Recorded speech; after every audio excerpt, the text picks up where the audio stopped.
it up loud. Turn it up loud! Pop culture legends and a feral little crowd. Ink still wet, the gossip still hot. Yapping the truth that nobody's got. The Yap Tapes! Out of the group chat, this is the Yap Tapes for the Yapper Gazette. I'm your host, editor-in-chief, and professional yapper. Ladies and humans, welcome back to the Yapper Gazette's Yap Tapes. Today's guest is the kind of person where you look at his resume and you go, wait, this was all one human being? He's a TV icon, a game show legend, the guy who made an entire generation of kids believe that getting slimed on national TV was a dream job. You know him as the face of Double Dare, the man who turned messy challenges into must-watch TV, someone who helped define what childhood entertainment looked like for millions of us, especially millennials. Behind the goggles, the slime, the legendary stunts is a story about perseverance, reinvention, and what it takes to keep showing up in life when you keep getting ultimate challenges thrown your way. So grab your snacks, loosen your nostalgia belt, and get ready to yap, because today we're hanging out with the one and only Marc Summers. Welcome to the Yapper Gazette. Thank you for asking me, Brianna. Very kind of you. I know you get to talk to big, stars in the entertainment industry, so I'm flattered that you asked me. Oh, you're the biggest name on the agenda here, Marc. TV icon. I think you're seriously... Yeah, that's why we got to talk. So before we jump into this, before we hit record, we just were talking about the Nickelodeon theme parks and how they have unfortunately not reached out and really leveraged the Nickelodeon gang to do something at any of the Nickelodeon parks that are at the American Dream Mall or at the other one we just said it, the American. Oh, the Mall of America. We got to get you to the theme parks. I think it would be amazing. It would be amazing. We did that show live many years. I was selling out 20,000 seat arenas. And I just know if we did a weekend with me and O'Malley and, a bunch of other folks who were still around who would love to do it, I think they would draw insane crowds. But, it's like the industry today. They don't want to pay anybody anything. They expect us to show up out of the goodness of our heart. And guess what? I don't have to do that. So if they want to pay me, I'm more than available. But if they don't want to pay me, obviously they're doing fine without me, and I wish them well. Oh, man, the amount of money millennials would drop to get slimed with you today, now that we all have adult money. Please pay Marc so we can all make that dream come true. The other thing that people like to do is there are those fans who like What Would You Do even more than Double Dare. And we played a game called Musical Pies. And I have more people who stop me and say, would you just please throw a pie in my face? So there's another thing that we could do as well. There's so many ideas that we got to make this happen. Before we get into the slime and the chaos, though, I want to yap about who you were before you became the guy who weaponized slime. Because you were a kid from Indianapolis trying everything. And a lot of people might not know this. This might be first time stories that they're hearing. But you were once a magician.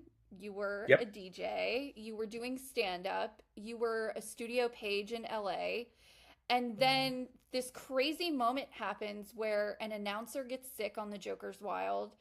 And you, at 22, suddenly get thrown into the fire. Can you take us back to that day? Did you know in that moment, like, oh, wow, this is the moment that's going to, change my career? Or what was that like for you? Well, you kind of hope it was. I was a page, and I made every producer know that my dream was to host game shows. And the reason I was at CBS was to meet as many people as I could and let them know what it is that my future hopefully held. And I was working on a show called Joker's Wild. And the announcer, Mark Smith, still my dear friend of 50 plus years, couldn't be there. And they knew I had some background, and Mark gave the extra oomph. And there I was. Now, there's a misnomer that I actually was announcing. I didn't announce anything. I did the warm-up, okay? They didn't think I was good enough to be the announcer, but doing warm-ups on all shows, and especially game shows, was a crucial part because people, believe it or not, just don't know when to laugh, when to applaud, and when they're supposed to react to what's going on stage. And I had been watching Johnny Olson, who was the king of all the Goodson shows, and studied everything he had done. And then when I was a page on Mary Tyler Moore and a Bob Newhart show, there was a gentleman by the name of Lorenzo Music, who also played Carlton the doorman on Rhoda. And he did probably the best warm-up I've ever seen in my entire life. So I observed to see what it was one was supposed to do in that position. And the one thing you learn about the entertainment business is if you want to work, you have to lie. And so I went to see Lorenzo Music because I was working on Mary and working on Newhart. And I went into his office and introduced myself and said, I do warm-ups. I'd never done a warm-up in my life. And he said, "Oh, you do? Which shows?" So I just mentioned a bunch of shows because I also learned that nobody checks, your resume to see if you really did these things. And he said, "Well, give me your number because someday maybe I can't do this and you could fill in for me." So I said, "Great." So I gave him my number, expecting never to hear from him. And 3 weeks later, the phone rings and it's Lorenzo Music. And he said, "What are you doing on Tuesday night?" And I said, "I don't know what." And he said, "We're doing a pilot called Doc with a man by the name of Barnard Hughes. I can't be there. Could you fill in for me?" And I said, "Absolutely." So after I said yes, let me put this in the nicest words possible. I pooped my pants because now I had to actually go do it. And I had to think, well, what is it that these guys did that worked for them that I thought was entertaining? And the other thing about doing a warm-up is you're out there for hours. When I worked on the show Soap, we would do 2 shows, a dress rehearsal and an air show, and sometimes we wouldn't get out till 2 in the morning. So at some point, you're pulling out your wallet and showing pictures of your kids. You're doing anything to kind of keep them awake and abreast of what's going on. So I brought a lot of magic tricks on that first night that I did this, and I was doing cut and restored ropes. Excuse me, I have a terrible allergy right now in Southern California, so forgive me for this. Okay. But anyway, I had magic tricks. I had some audience participation stuff, and I just kept doing whatever it was I was doing. And at the end of the night, at about 11 o'clock, Grant Tinker, who was at the time married to Mary Tyler Moore and the president of MTM Productions, came down through the audience, put his arms around me, hugged me, and said, quote, "That may be the best warm-up I've ever seen in my entire life." And I said, "Really?" And he said, "Yes." I couldn't tell you one thing I did that night. I was so scared. And he said to me, "Hope we can use you in the future." And so that opened the door for me, and I was able to use that reference. And from there, it just kind of, grew and grew and grew. And at one point, I was doing 6 days a week. On Tuesdays, I did a show called Alice, a CBS sitcom. Wednesday, Thursday, Friday, during the day, I did Hour Magazine. Wednesday and Thursday night, I did Star Search. Friday night, I did Soap. Soap got canceled. I did Webster. Webster got canceled. I did What's Happening Now. And on weekends, I did game shows. And Monday was my only day off. And, I was making 6 figures back before most of my friends were able to pay their rent because I just kind of created this niche and people liked what I did and one thing led to another. And when I was doing Soap, it was the hottest show on TV.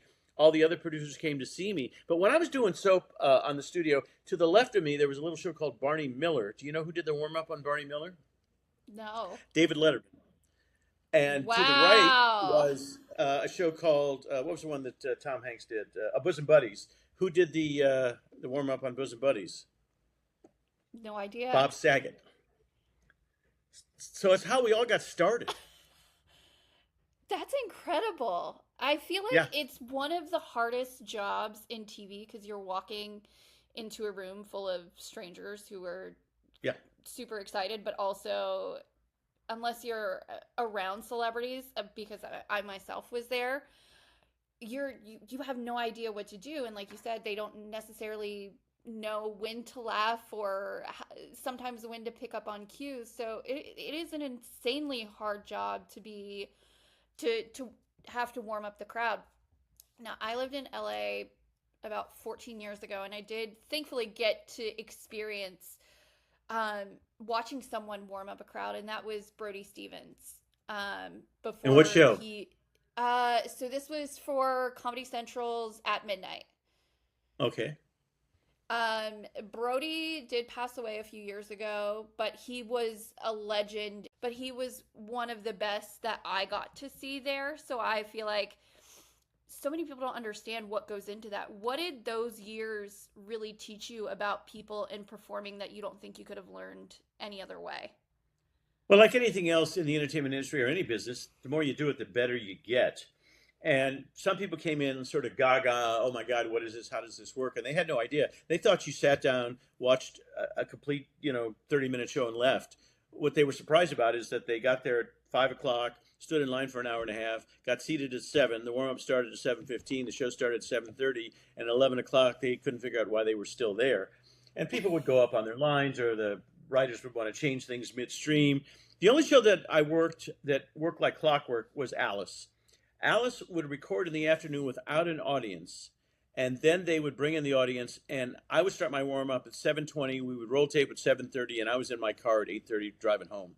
There were no stops unless somebody really screwed up or a camera had a problem, and it was a great job because they paid me a lot of money to be there for an hour. Although I'd go there before and have dinner with Vic Tayback and Linda and all the people there. It was a nice group of people, good cast. And so I think you get comfortable, you make the people in the audience the stars. That was always, I think, the key to my success. When I did Double Dare, the kids were the celebrities. I was just the guy who was the conduit to get them from point A to point B. It was never about, hey, look at me, look at me, look at me, because I'm there anyway. You got to make the other people look good. You know, I used to get letters from people prior to the internet that I would help the kids too much on the obstacle course. When they were going up the Sunday slide, and if they got their feet in the whipped cream or chocolate and couldn't go up, I would sometimes push them up because I always wanted them to win. And Nickelodeon didn't mind. But some people would say, that's not fair that you push them. It's like, no, man, I just want them to win. And if they could have won only 5 prizes and I got them to number 6, you know, that was part of my job as well. So it's about, and Bob Barker taught me that. You make the people, the contestants and the other people, the stars. You're just the sort of conduit to get them from point A to point B. And that's why he was so successful. And that's why you're a legend. Also. I don't know about that, but No. you know, it's been fun. It beats working. I got to tell you that. I mean, I always felt like I've never worked a day in my life because I got to live my dream. Now, it took me 13 years from the time I landed in LA till I landed Double Dare. Now, I did a lot of those things in between, like the warm-ups and the Magic Castle and the Comedy Store and all that stuff. But before I started to make a solid living, it was 13 years. Now, what was doing comedy back then like at the Comedy Store? Well, back then, not everybody thought they were funny. They were funny. So when you would get there on Monday night, there were 40 or 50 people standing up. Now there's 4,000 people standing there trying to get on. And it was a little bit easier back when I was doing it. You know, the comedy explosion had not happened as of yet. I got there right before it did happen. And so it was great to get there early because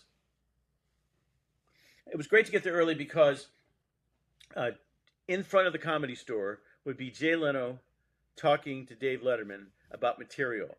And Jay would be doing new stuff, and Dave would always say, how can you think of that? He was sort of in awe of Leno in many ways.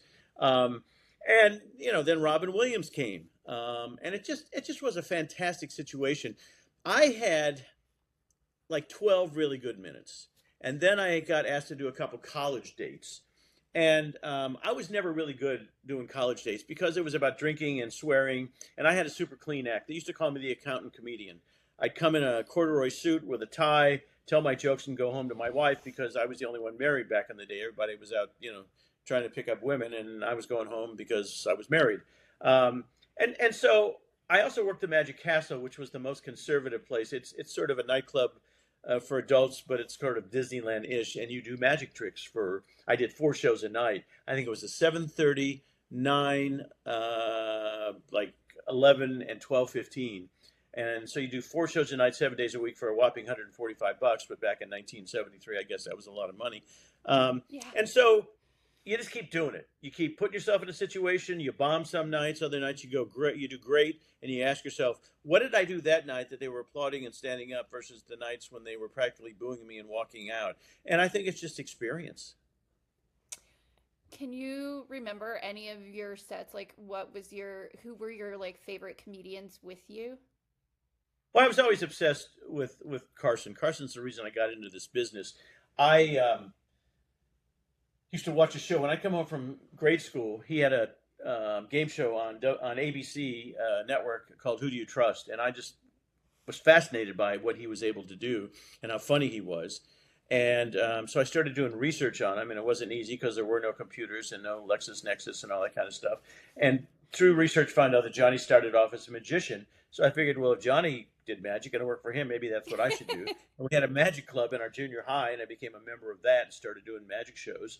But comedians, you know, old school. There was a guy by the name of Myron Cohen, Alan King.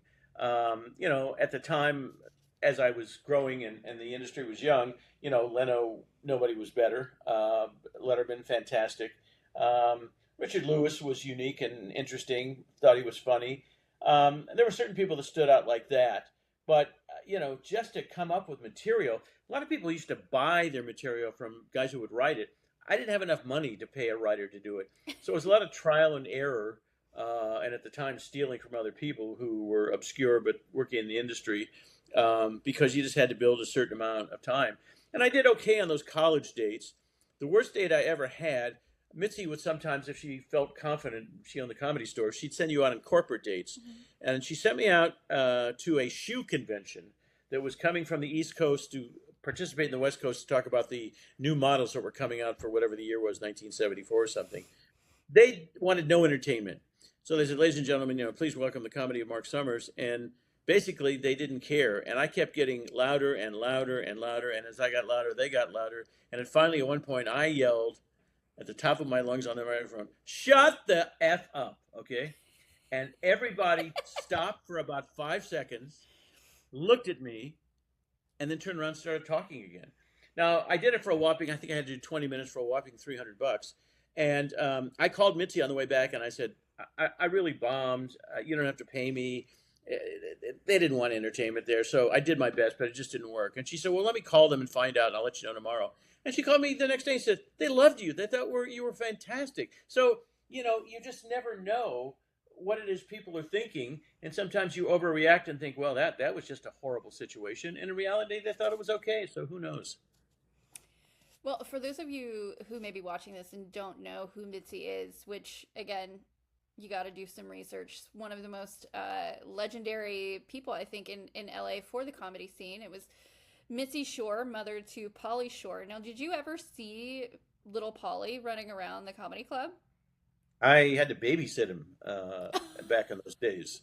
Me and a guy by the name of Mark Scheffler, Missy would be running around like we were going to the Comedy Store down near San Diego in La Jolla, and she would say, watch Pauly for me, kind of situation. And, it was just a matter of make sure he didn't, do anything he shouldn't. But yeah, Mark and I, from time to time, or whoever was in the store, was assigned, hey, take care of him. I've got to go do some stuff.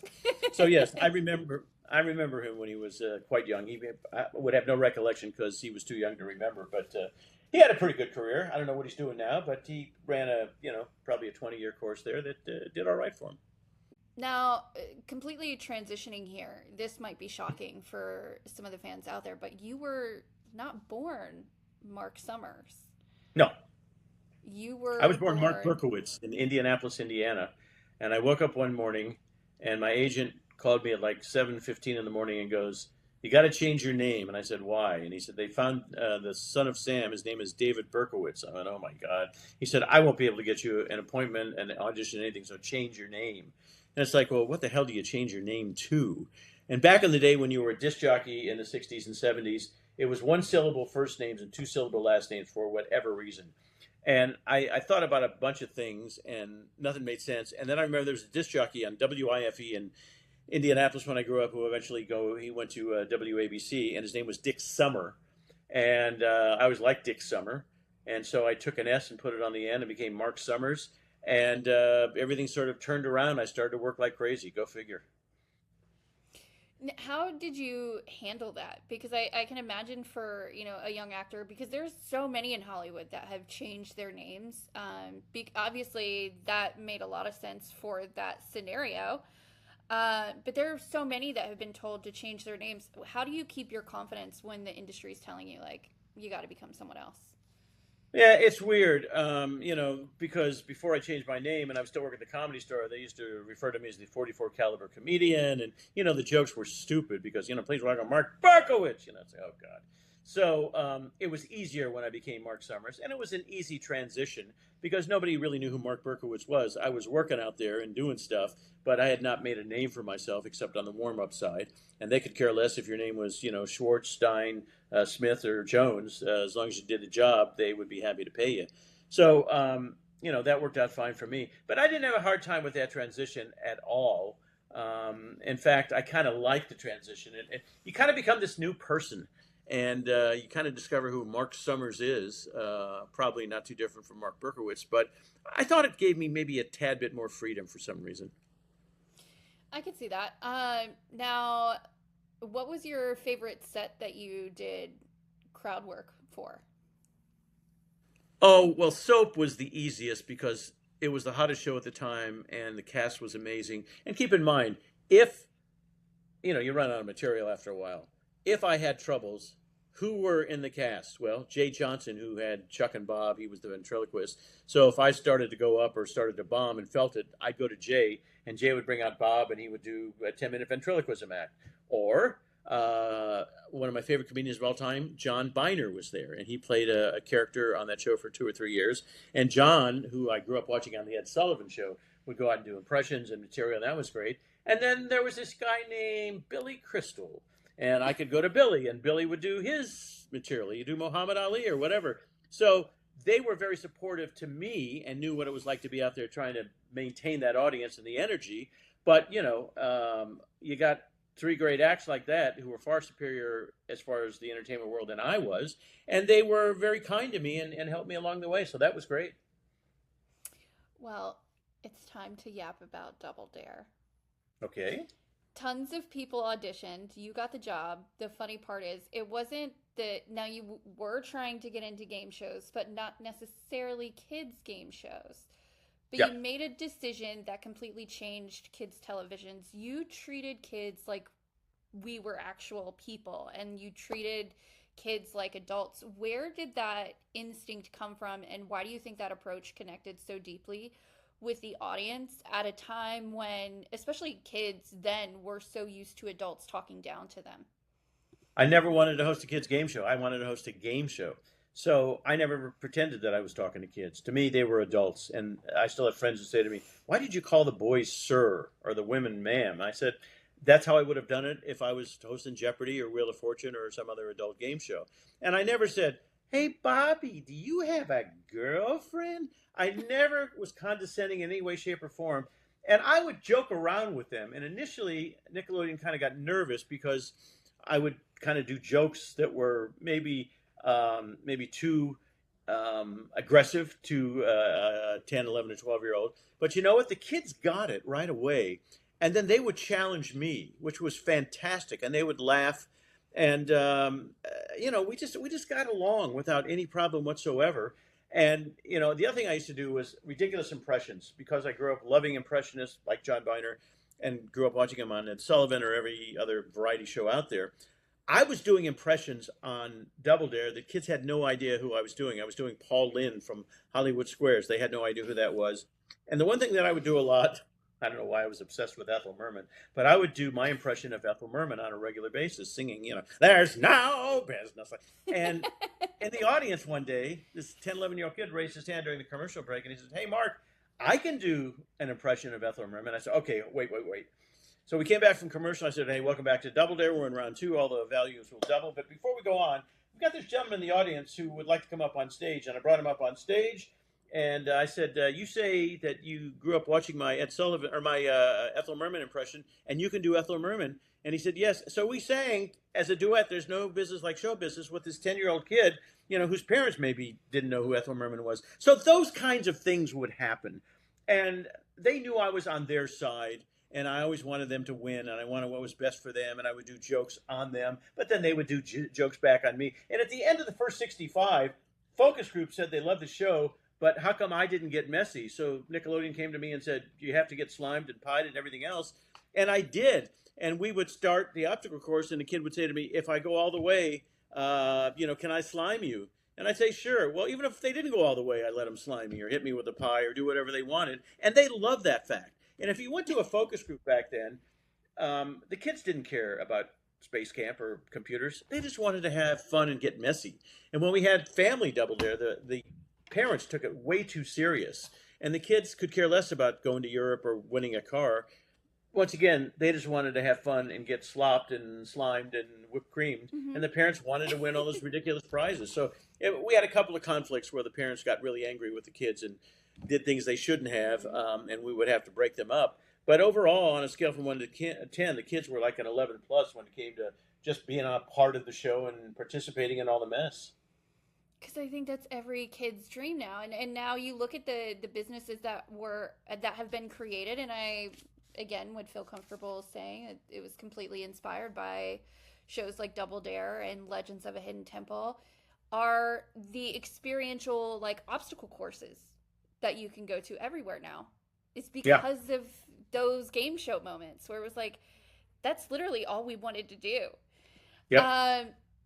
Now, speaking of the chaos, what a lot of people may not know is like you obviously built an entire career around the physical insanity, slime, food fights, complete mayhem, obstacle courses, but like behind the scenes, you were privately dealing with OCD, which you wrote about in your book, Everything in Its Place, and you even starred in a one-man play about the journey. It was something that you had lived with since you were 6 years old and didn't necessarily like have a name for it back then. What was it like living with that internally while being the face of one of the most messiest shows on television? Well, I had not been diagnosed at that point, but I knew I didn't like to get dirty and I didn't like mess and disorganization. But when you wait your entire life to host a show, little do you know that it's going to have. In fact, when I got the job, I only knew about the upfront round. So I get to Philadelphia where we started shooting, and I walk in, and there's a guy pouring chocolate syrup on a slide, and then they're putting whipped cream, and they're pouring this green substance. I said, well, what's going on here? And they said, well, that's the obstacle course. I said, what's the obstacle course? I don't know what that is. And they said, well, after the second round, whoever's the highest score, if they can run these 8 obstacles in 60 seconds or less, they'll win prizes. Well, nobody told me about that. And by the way, I wouldn't have turned the show down anyway, but walking in was the first time I realized that.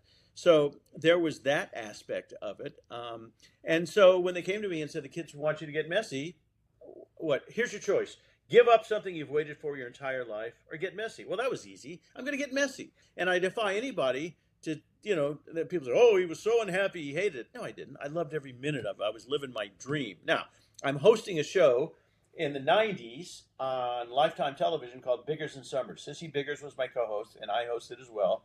And we had a gentleman by the name of Dr. Eric Hollander coming on. And despite what most people think, you actually do research the night before, and they sent me a ton of information. And I'm reading about Dr. Hollander being the expert of obsessive compulsive disorder. And as I'm reading it, I'm going, oh my God, I do that? Yeah, I do that. Oh, geez, this craziness I've been living on my whole life. It's called OCD. I didn't know that. So I had to make a conscious decision the next day. Do I go on television and pretend it doesn't exist in my life, or do I tell the truth? And once again, the other thing that I think has made me successful in the industry is I always tell the truth. And so when Dr. Hollander came on after the first segment, I looked at him before we went to commercial, and I said, Dr. Hollander, I think I have this. And when we came back from commercial, I started talking about some of the things I did that were part of the OCD spectrum. And another thing that happens with people with OCD is you have something called intrusive thoughts. You tell yourself that something should be in a particular direction, and you move it. And then if somebody touches it and moves it, you tell yourself, well, that gets moved. Something bad is going to happen to my parents, or the next time I get into an airplane, it's going to crash just because of that stuff. Well, it's ridiculous and it's silly. And because if you're holding a pencil this way and it gets turned that way, that's going to make something happen? No, of course not. But you have to learn how to rationalize with that. So Dr. Hollander started to treat me. And first, I was taking medication and I was going to behavior therapy classes. And over a period of time, there's a wonderful piece that Dateline did on NBC where they followed me around for about a year. And my graduation was, my house always had to be perfect. And they made me leave my house at 7 o'clock in the morning and said, don't come back until we call you. And they called me about 4 hours later. And they took my living room and turned it into a TV studio. And everything was moved. Rugs, couches, chairs, curtains. When I walked in, my knees buckled. I went, oh my God, they've just destroyed my house. And initially, Sarah Janes was the lady who interviewed me. She did a magnificent job. And I thought to myself, okay, I have to focus on this interview, but I'm looking around seeing, I got to fix that, I got to fix that, I got to fix that. And it was probably the best test because you'd have to sort of retrain your brain and convince yourself through behavior therapy that all those things that you were thinking aren't necessarily true. and you have to learn to overcome those things. And I still do it. I'm going to be 75 years old in November, and I now have the tools to deal with those problems when I still have them and they don't go away. I always say I'm 82% cured, not 100% cured. And so every day is a bit of a challenge, quite honestly.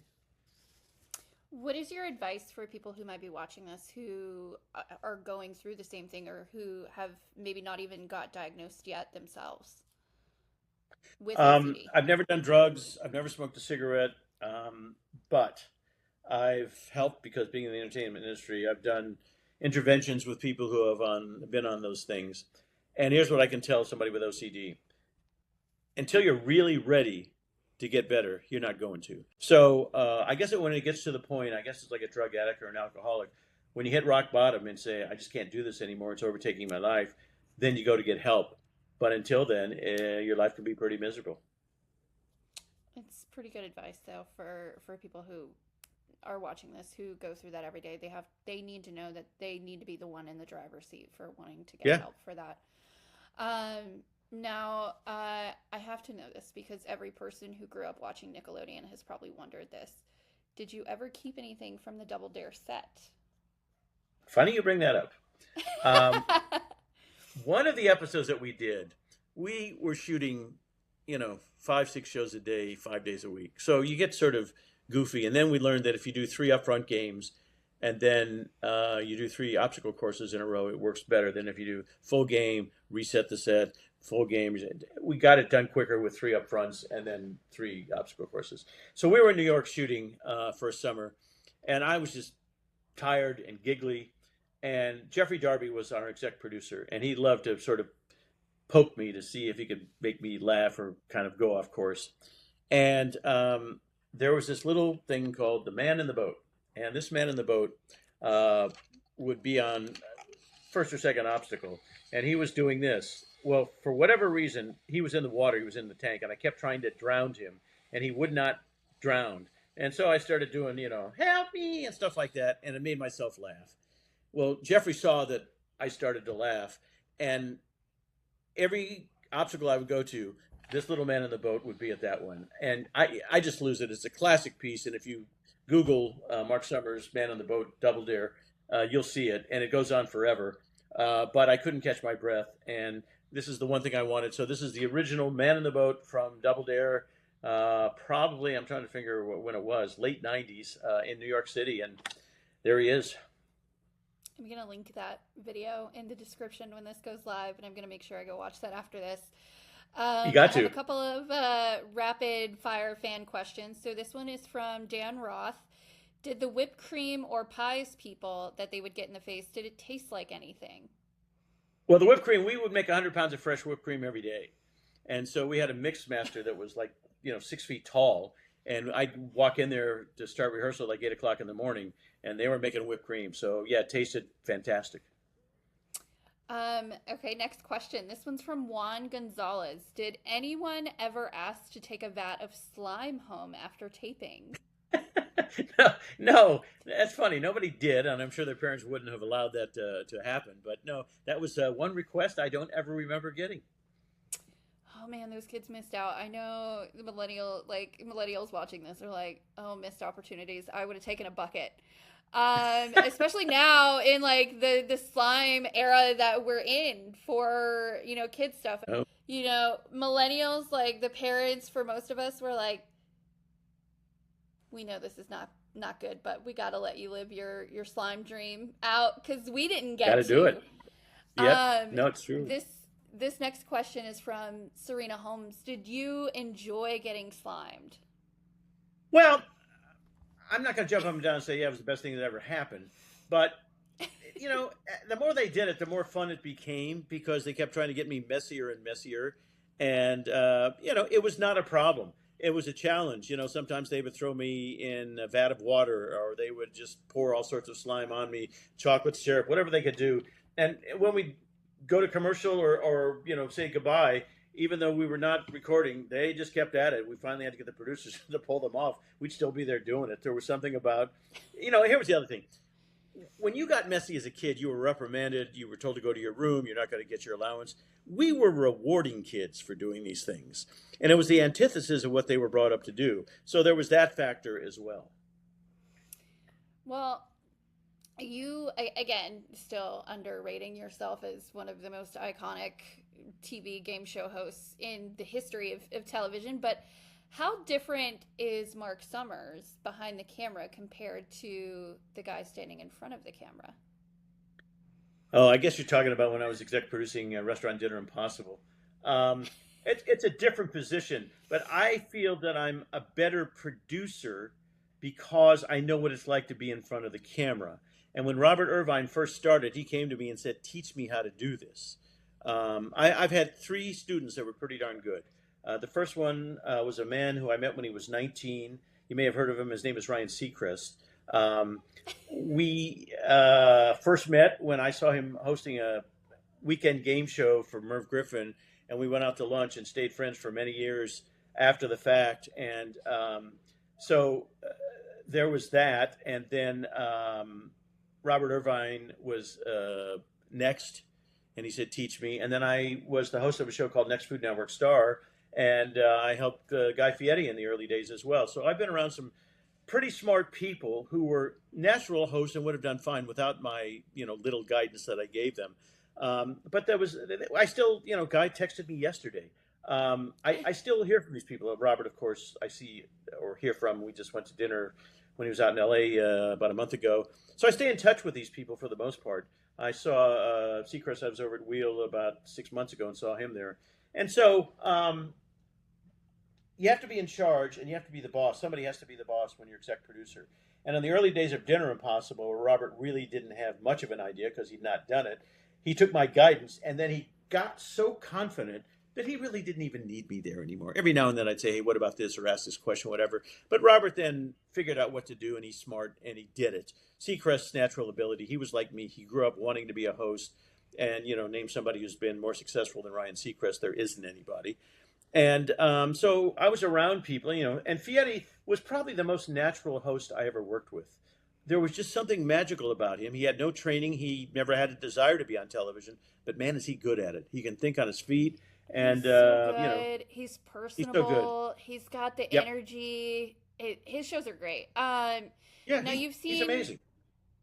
You've seen every side of TV. You just talked about how you've been a producer, you've been the performer, you've been the person making the things happen. And now there's the life and slimes of Marc Summers. I love the title because obviously only you could make your entire life story and help make slime a part of the metaphor. What was that like doing that? Like, when did you decide I'm going to tell my story and not just like the highlight reel, but really peel back the layers and talk about some of the hard stuff? When I was 13 years old, my confirmation class went to New York City, and we went to see a Broadway show called Fiddler on the Roof. I had never seen a Broadway show. I'd never seen anything like that in my life. Growing up in Indianapolis, for whatever reason, my parents chose not to take us to those things, and there I was watching this play, and I thought to myself, how in the heck do you get to do that? I was obsessed with theater at age 13. I bought the, album, the record album, and would play it every night when I got home. And I tried to figure out how to get into theater. So there was a thing called Footlight Musicals in Indianapolis. First show I did was Bye Bye Birdie, but then there were a series of other shows I did with them. And I kept trying to dabble and do theater, but I kept going back to the TV thing. And I guess I made a conscious decision to do TV because it was easier and I understood it better than the theater thing. But in the back of my mind, I kept thinking about it. So I find out I'm diagnosed with cancer, and then I get in a car accident and I break every bone in my face. And there's a guy by the name of Bruce Valanche, who I hired when I was producing a show back in the day, but he wrote probably 20 Academy Award shows and a million other things. Bruce is a comedy genius. And he was starring in Hairspray on Broadway. And we went to lunch one day, and I started talking about, I want to do theater. And he said to me, "Summers, stop talking about it and do it already." Well, at the time, soon after, Mel Brooks was doing a show called The Producers on Broadway, and I just was obsessed. I saw it about 24 times. And Mel and Matthew Broderick, and I think Nathan Lane bought the restaurant next to the theater. And on the third floor, it was private. You couldn't go up there. And after 11 o'clock, all the shows shut down. And every Broadway performer would go up there every night and have a drink or have something to eat. Well, I tried to get up there for several months, and they always blocked me. And one night I tried to get up there, and this is crazy. The guy was having an argument with somebody else, and I ran past him. And all of a sudden, I was on the third floor in this bar, and there was Nathan Lane, and there was Matthew Broderick, and there was and all these people that I've watched on Broadway, they were there.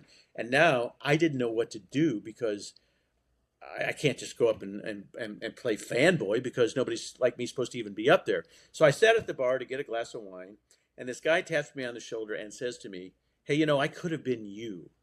And I said, "What the hell does that mean?"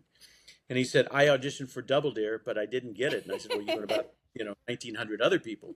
I said, "What do you do now?" And he said, "I produce Broadway shows." I said, "You do? What shows do you produce?" He said, "Well, I have one now called Drowsy Chaperone. And when Pee Wee Herman came back on Broadway, I produced that show." And I said, "Well, I want to be on Broadway, and I know you're not going to put me on Broadway right away, but is there anything you can do?" And he said, "Yeah, I just bought a summer stock theater in Long Beach Island, New Jersey. Give me your phone number, and if something pops up, I'll give you a call." 4 weeks later, the phone rings, and he goes, "We're doing Grease. You want to play Vince Fontaine, the disc jockey?" And I said, "Do I have to audition?" He said, "No." I said, "I'll take it." So I went and rehearsed for a couple of weeks, and for a month we did Grease. And it was my first chance to really perform in something like that. And I was, how old was I? I must have been early 60s when I did that. While I was backstage, I met a gentleman by the name of Drew Gasparini. He had another part on the show, but like me, he wasn't on stage a lot during that performance every night. So we sat and talked and became close friends and talked about theater. And I said, "I want to do theater." And he said to me, "Well, I have a friend. His name is Alex Brightman. We all ought to get together." Well, Alex Brightman, since then, has been the star of Beetlejuice, School of Rock. He's currently in Schmigadoon. And through a long story of events and a couple of years, Alex Brightman wrote my one-man show, and Drew did the music for my show. And they had connections in Bloomington, Indiana, because they had written a show and it was done there. And when they had left, the director said, "If you come up with anything else, give me a call." And they said, "Well, we're working on a show with Marc Summers." And the guy said, "I'll take it, sight unseen." So 90 days later, I was rehearsing in Bloomington, Indiana, and we did the show there, and it really took off well. Well, the next thing I know, we toured it on and off for the next 10 years, okay? And you get to the point where you go, I know this is good, but I'm just not being seen by the right people. So I'm playing Buffalo, New York 2 summers ago, and Mrs. Doubtfire touring opened in a big theater next to us. And on their off night, the director came to see my show. And afterwards, he comes back to the dressing room and says, "That was amazing. Here's who I am, and I direct the show next door. Have you ever thought about doing this in New York?" And I went, "Yeah, but I don't know anybody in New York." And he said, "Well, you do now." And he made one phone call. 2 weeks later, I was in to do The View, and I met with this fabulous woman, Lisa. And 90 days later, we opened off Broadway for 6 months. And I couldn't believe at age 72 that I was starring in my own off-Broadway show for 6 months. And it was phenomenal to be in that situation. And the people who would come and afterwards, people would want to do pictures and tell you their stories about either OCD or Double Dare or What Would You Do or Unwrapped. And it was just the most fun I've ever had in my entire life. And as a matter of fact, 2 weeks ago I was in New York, and in the theater across from where I am, they're doing Putnam County Spelling Bee, and I did a little guest shot on that a couple weeks ago, and that was fun. So I'd like to do something else. I'm actually up for, I can't tell you what the show is. It'll open in fall of 2027, but I'm up for a Broadway show, and that would be a great way to kind of get out my career, is like do that for a year if I'm lucky enough to get it, and then say, "Man, I accomplished all the goals, and let's go relax." So it doesn't seem to stop. I still get interesting phone calls. I was in New York a couple weeks ago. My grandson was playing baseball at Cooperstown. My wife, I went down to Manhattan and saw Death of a Salesman. I get a phone call. Next thing I know, I was in Vancouver doing a pilot for Hulu. So the phone's still ringing, and I'm still having fun.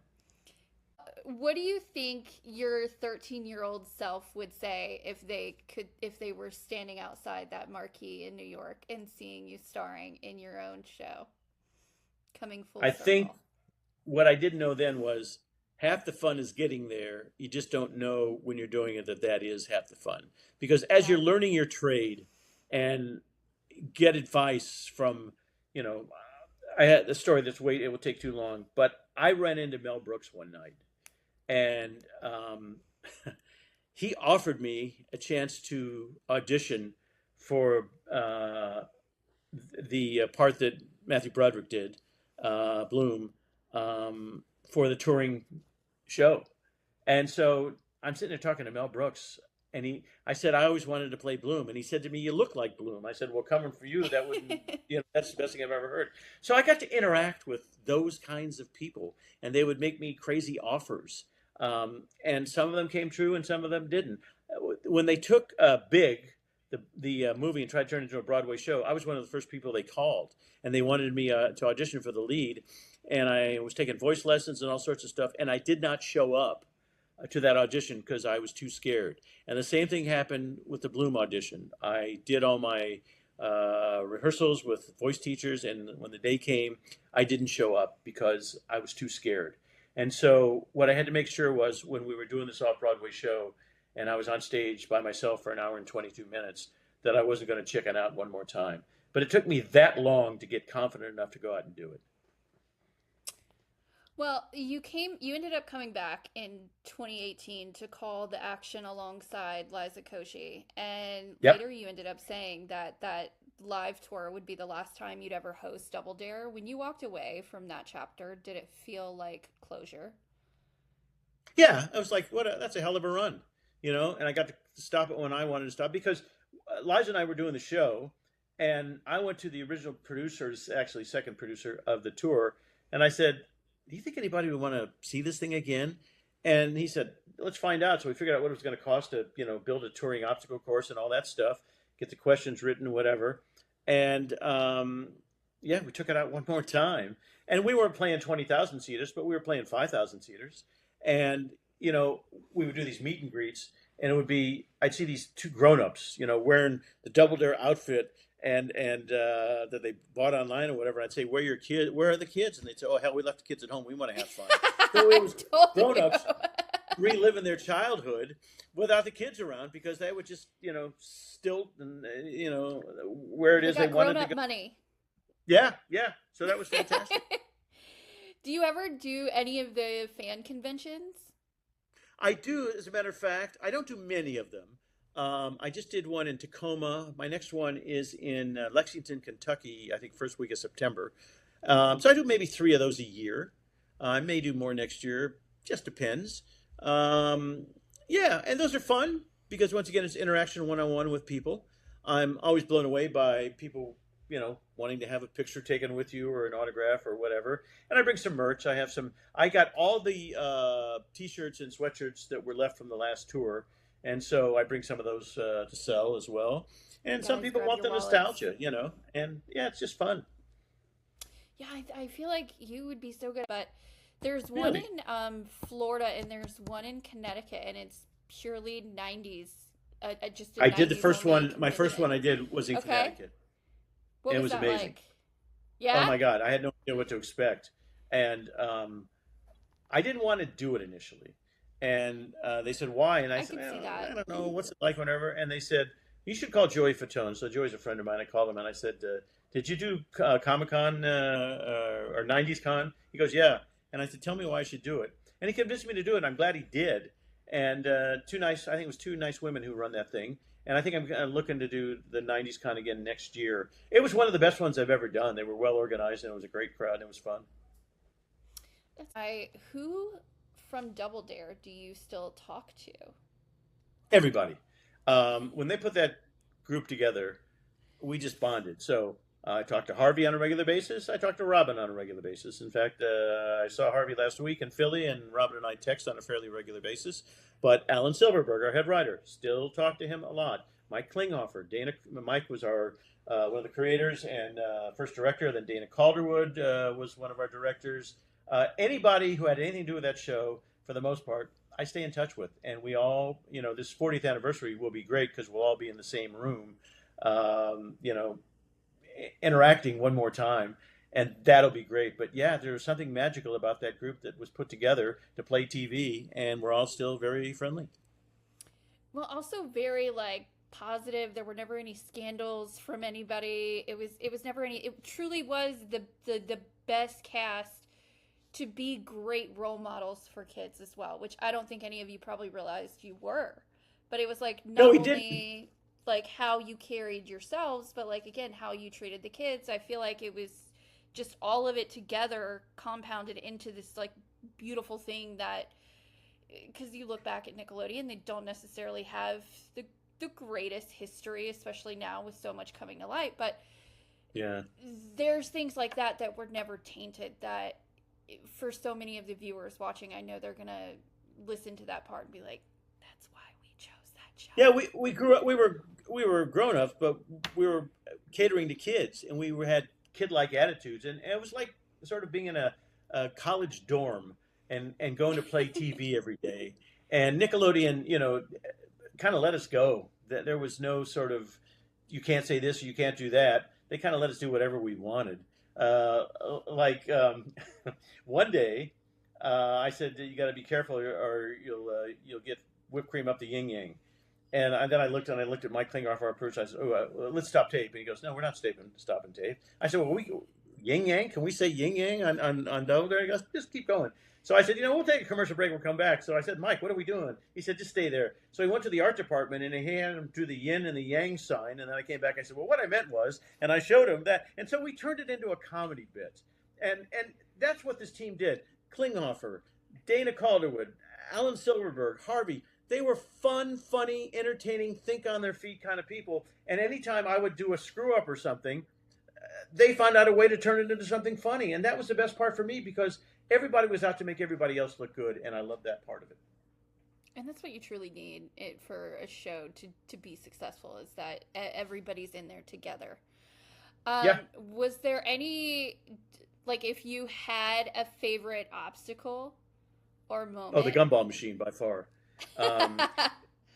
That I couldn't wait to try that out because when you jump into that ball of gumballs or that machine of gumballs, it took like 5 to 7 seconds to get to the bottom, and then kind of when you get there, you kind of have to look around and figure out where the heck you are. So I would do that one as often as I could. It was just something magical about that particular one, and that was my favorite. Still is. Now, did you guys ever play with some of the obstacle courses or anything when the cameras weren't rolling? Well, Harvey and I did an episode where Jim J. Bullock hosted, and then we ran the course. One of my favorite episodes was Super Slopomania 1 with Bobby the Brain Heenan and Gorilla Monsoon. And I caught them cheating on the obstacle course, and then they picked me up and put me through a bunch of chocolate and stuff. So, it's not the kind of thing that I would get up every day and want to run the course. But where it made sense and it was something different and we knew it was going to entertain the audience and make them laugh, then we would definitely do it, no question about it. Well, now just some more rapid fire questions. After hosting Unwrapped for so long, I have to know 10 years.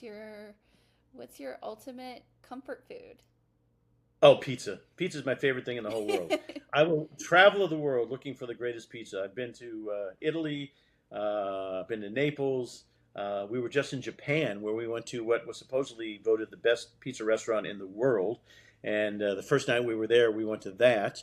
So wherever I am in what city I go to, pizza is always my first choice. Did it hold up as the best pizza? Well, it was different because the flour they use in Japan is totally different than the flour we use here. So it was a lot lighter. But yes, the flavors were quite unique. I think Japan may have some of the best culinary situations anywhere in the world. I mean, if you're lucky enough to get a Wagyu steak, the steaks they have in Japan are far superior to the ones they get here in America. We had, lobsters and fish and things that were, the best sushi I've ever had. We went to the old original fish market in Tokyo, and they were getting ready to close, so they sort of dole it out at inexpensive prices. And I bought 6 pieces of sushi for $10 American, and it was probably the best sushi I've ever had in my entire life. So yeah, sushi is great, pizza is great. I've been lucky enough to work at Food Network and have become friends over the years with Michael Simon and Bobby Flay and Guy Fieri, and had a chance to eat at some of the best restaurants. Or, I mean, Bobby's had me eat at his house a couple times, and that was amazing. I've eaten at Guy's house a couple times. So, and Michael Simon and I have this thing that he invites people over and then never fulfills it. So our ongoing joke is someday I hope to actually come to your house and have you cook. Hasn't happened yet. Well, did on the opposite end of this, did the show ruin any snack forever? Like, did you ever look at a food and go, I know too much about how this is made. I can't do this anymore? No, but one of the things I never understood was Peeps. There are people who are obsessed with Peeps. And years ago, before they had the machinery, it would take 22 hours to make a Peep. So can you imagine how long? And all they had was the chicks. Now they have every Peep for every occasion. But I can't do it. They came up with a machine that would do like a peep a second. And, the old joke, I said, can I see it? And they said, if we show you, we have to kill you. But it's amazing to see this machine form this chick. It is what they were making at the time. And the amount of sugar that they use in Peeps, literally halfway through the day, there's 6 inches of green, red, yellow, little sugar, caplets all over the place. So it was fun to see that stuff, and I was entertained. The thing about it is the way they make Tootsie Rolls today is the same way they made Tootsie Rolls, 80 years ago. So the machinery, isn't too different, and they have people there who are able to fix things that, they're the only people that know how to do it because the machine has been running so long. But when you go to see the Hershey Kisses, years ago there was a big assembly line. Now there's basically one woman, and it's done all by computer. And every now and then the computer has to get stopped for whatever reason, and they have to fix it. But when you walk in there, it's a machine doing everything. But I will tell you this: the two best things I've ever eaten off the assembly line. First would be a Tootsie Roll, I would suppose, because it tastes totally different, and a Hershey bar with almonds, right off the assembly line, just a tad warm. And a flavor that you could not believe. Nothing is better. Now, I'd have to say, on the other side of that, what's the worst thing off the assembly line? Or is it still peak? Well, one thing I don't do is take direction well. And we were doing a thing on snacks that are hot. And they said to me, whatever you do, don't eat this chocolate because it's got ghost peppers in it, and it'll be way too hot, so just don't bite into it. Well, I had to bite into it. So it was called Cowgirl Chocolates. I bit into it, and for the first 20, 30 seconds, I didn't feel a thing. And then, oh my God, I was turning bright red. I was tearing up. My nose was running like crazy. And it took me about 45 minutes to be able to gain my composure. You can't have water. They give you bread, they give you milk, they try a bunch of things, but those ghost peppers were freaking hot. And so I'm not a big fan of food that's hot. And that was the one memory that I have that sort of reminded me that you should listen to what your, producers tell you. Yeah, sometimes when they tell you not to, it's best. But I feel like that's everybody's initial reaction is, Yep. You tell me not to do it, I'm going to do it. We do follow up after this with how the community can support you, but defend the most indefensible opinion you have. No judgment, no fact checking. We want the hot take that makes the people watching at home go, wow, that's the hill that you stand on. For some people, it's foods. For some people, it's behaviors. Keith Coogan shared it's how people set their TVs wrong for when watching films, because he was very specific. He said, films are made to be watched a certain way. I'm an old guy, so a lot of the things, I'm going to sound like my grandparents now, don't make sense to me. And so, putting in the hard work. For instance, I'll get a million letters of hate, but the whole idea when I was starting off in the entertainment industry is, if you're going to be a host, when people say to me, I want to host shows, what do? I say, go host things. Go to a local, dinner and be the guy who is the MC and says, here they are, and there they go, and, write an opening thing or whatever. And so you would actually practice your craft.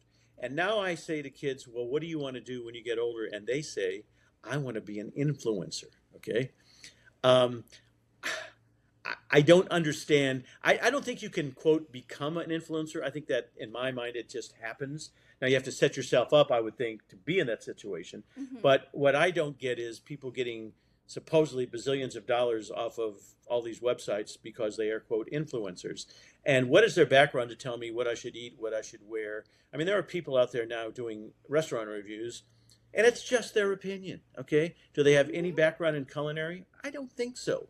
But people No. tend to listen to them and say, oh, so and so said that I should do this. And my question is, well, in their opinion, if you preface it by that, but, just to say, I'm an influencer who tells people where to eat, breakfast, lunch, and dinner. So I find that to be rather strange. And, that's my only thing as an old guy is we used to have to really learn our craft, rehearse it like crazy, and if we're lucky enough to be seen by the proper people, get the jobs we wanted. But there's a lot of, young influencers now who are making a boatload of money, and I'm not sure what they're getting paid for. That's just my opinion. The other thing is everybody has a podcast now. It's kind of why I stopped doing it. And it's so competitive. It's insane. But when you're up against, Joe Rogan and Sean Hayes and, various people who are very good at what they do, Howie Mandel and folks like that. And I was booking great stars, but we never could break through to the level that we needed to. And once again, everybody's got a podcast, so it makes it a little less special. So it's interesting. It's life moving on. It's like when TV started and people went, oh my God, TV will never work. Motion pictures are where it's at. And then all of a sudden TV took off and, then cable took off. Nobody even knew what cable was. And then it exploded. Now that's going away. And now we're where we are. So, once again, I will admit I sound like a dinosaur and I, understand to a certain extent what's going on. I don't necessarily, love what I'm seeing or hearing, but it's not about me. It's about two generations, back. And they're obviously spending their It's like going to the autograph shows I do. When you walk in there and people are standing in line for hours. I went to one, where was I, in Pittsburgh a couple of months ago. People standing in line for Weird Al forever, Why? Because he's an icon. And he's nice. He was one of the first celebrity episodes we ever did at Double Dare, him and Lou Ferrigno. And he's the nicest guy in the world. And so you want to meet those people and hope they're as nice as you think they are. And they do quite well at these things. So it's a different world, and I'll be the first to admit that. And I kind of have to expand my mind to what's going on, I guess. Now, for the people that are out there listening, what can they do to support you? Like, what do you have planned next? Are you on social? How can they find you? Yeah, real Marc Summers on social, on everything. And we're doing the 40th anniversary of Double Dare in Philadelphia at City Winery on October 4th. It's a pay-per-view event now because we sold out quickly. And if you go marksummerslive.com, you can get that. It launches on Halloween night. I've been a participant in Alex's Lemonade Stand charity for childhood cancer for about 15 years now. And that's my pet charity. And so if you would like to donate to help, get rid of childhood cancer, as a guy who's had cancer and as a guy who wants to stop kids from suffering, Alex's Lemonade Stand is a place to go. And we do a lot of good stuff. So that's it. That's kind of my life. It's fun. It's entertaining. It changes almost on an hourly basis. And that's part of the fun of getting up every morning and finding out what's next. Well, it has been an absolute pleasure yapping with you. Thank you so much for your time. Again, you told me originally when I reached out that you didn't have any stories, and it's like, are you nuts? I can't wait to send this to you because the stories have been incredible. And these are the stories that are going to be preserved for generations to come. And it's obvious that you have so much more to tell. So hopefully we'll see another memoir or two. That would be nice. Yeah. What I love about the way you do your interviews is you're asking the questions that I think the people at home kind of want to know, and you're their voice, and you're so natural at it. It's not, it's, once again, you've been around the industry for a while, so I can tell how to get in and get out and do what you do, but it's not that easy. So nice job. Thank you. It again, I so many people have asked me, they're like, are you nervous? And I'm like, no, You're not nervous. No, not at all. I'm Yeah. just asking questions that people wish they could ask. But it's about you, and it's about letting you just talk and share your stories, because there's so much that came out of that I would have never have thought to even ask. Like I Interesting. didn't know that much about your time with Mitzi and the Comedy Store, and I'm sure that's a whole documentary in itself because of how iconic and how legendary the Comedy Store is. Well, I don't know interesting if about the you've. store. She called me one day. You call in on Mondays to get spots for the week, and I called in and I said, Mitzi wants to talk to you, and I said, hi, what's going on? And she said, there's nothing else I can do for you, Mark. I'm not going to book you anymore. And your initial reaction is, wait a minute, what the hell? I was just starting to really connect, and she said, there's nothing else I can do. It's the best thing that ever happened to me because it motivated me. Too many people would rely on Mitzi and the Comedy Store to take them to that next level.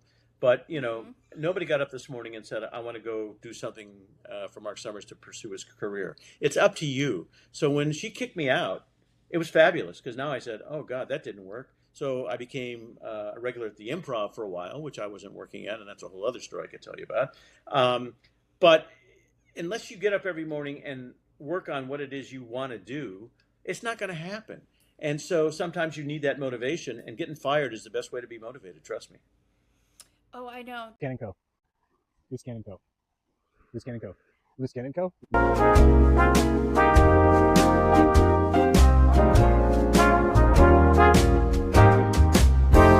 That's the tape, that's the app, we're done. Thanks for hanging where the gossip spun. Touch some grass, it's free, they say. We'll be yapping again some other day. All yaps reserved.